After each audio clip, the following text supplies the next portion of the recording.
Hi,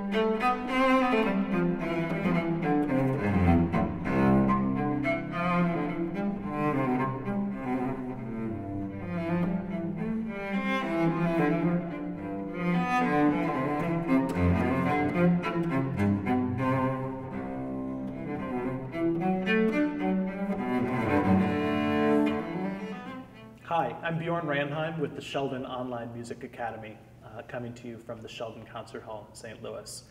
What I'd like to talk to you about now is sound production and vibrating, how we really can create an entire spectrum and palette of sounds and colors using our left hand. I think the invention of vibrato was not something that has come from the very beginning of time. It is something that has been brought on and nowadays is very widely used, at least very much so in romantic and a more modern repertoire.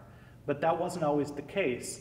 In the Baroque era, we see that Baroque musicians and composers really didn't intend for vibrato to be a constant.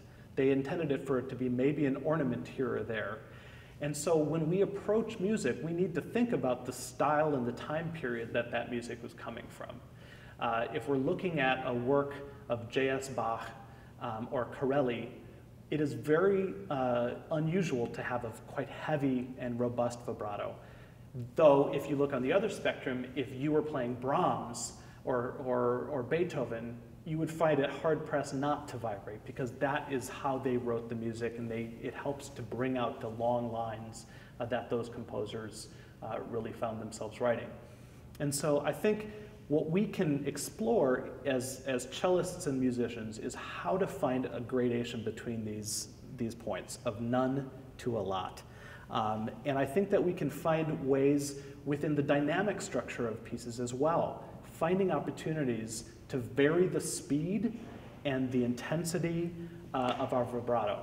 So one way I'd like to show this is by playing again an excerpt from Fauré Elegy. And this is the very beginning. What I'm going to try to do is show that in the opening phrase, I'm going to use a wider kind of fat vibrato that is a little bit more paired with the bigger sound. And then for the second phrase, I'm going to try to use a very tight vibrato that goes a little bit better with the airy sound. And we'll see if we can find some kind of combinations here that might be good to focus in on as we approach our interpretation.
So what we could explore a little bit in this is finding chances to create more interest for the listener.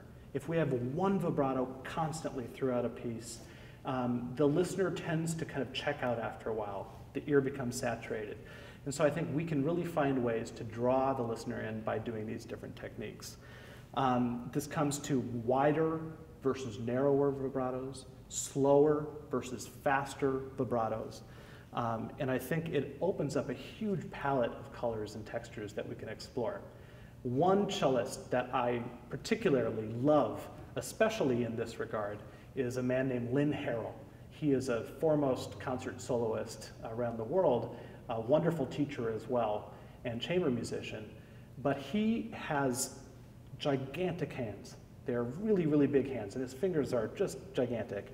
Yet he somehow has figured out a way to find millions of colors within the vibrato range.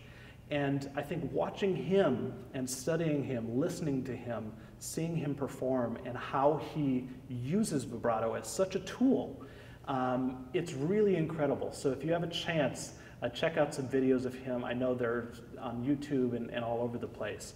And you can see how somebody has found a way to create their sound based upon and in spite of their physical nature. So I think it's really wonderful to find artists that you appreciate and that you can listen to and say, wow, I love that sound. I want to try to be like that. And that's, I think, something that all artists do when we're in the learning stage. So hope that helps.